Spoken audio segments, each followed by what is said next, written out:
আমার প্রাণপ্রিয় দর্শক, আপনাদের বিনোদন দেওয়ার জন্য আজকে আমার আয়োজন কোয়েল মল্লিকের জীবন কাহিনী ও নানা অজানা দিক। কোয়েল মল্লিক ভারতীয় বাংলা চলচ্চিত্রের মূলধারার একজন প্রথম শ্রেণীর অন্যতম নায়িকা অভিনেত্রী। অভিনেতা রঞ্জিত মল্লিকের এই কন্যা তার প্রথম ছবি থেকে দর্শকের মনে জয় করে নিয়েছেন। বহু জনপ্রিয় বাংলা ছবিতে তার অভিনয়ের পারদর্শিতা তাকে ভারত বিখ্যাত করেছেন। বাণিজ্যিক সফল ছবির সাথে সাথে তিনি সন্দীপ রায় ও সৃজিত মুখার্জির মতো নানা ধারার পরিচালকের সাথেও বেশ কিছু সফল কাজ করেছেন। ছোটবেলা ভবানীপুরের বিখ্যাত মল্লিক বাড়িতে 28 এপ্রিল 1982 সালে জন্মগ্রহণ করেন কোয়েল মল্লিক। তার পিতা রঞ্জিত মল্লিক একজন বর্ষিয়ান চলচ্চিত্র অভিনেতা এবং মাতা দীপা মল্লিক একজন গৃহবধূ। কোয়েল মল্লিকের ডাক নাম রুমকি মল্লিক। কোয়েল তার ছোটবেলার পড়াশোনার Modern High School for Girls থেকে সমাপ্ত করেন।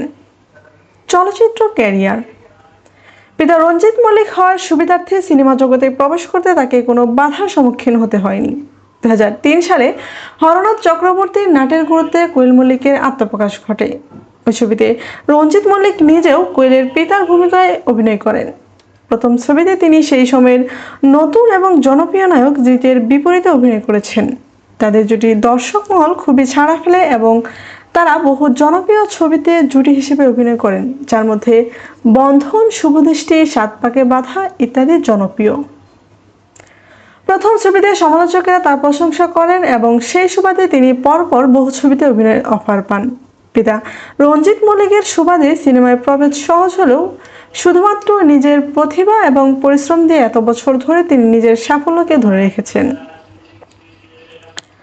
পারিবারিক জীবন 2013 সালের 1 ফেব্রুয়ারি কোয়েল মল্লিক নিশপাল সিং রানকে বিবাহ করেন।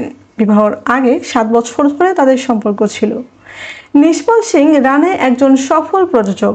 বহু বাংলা ছবি তিনি প্রযোজক করেছেন। নিশপাল রান একজন পাঞ্জাবি।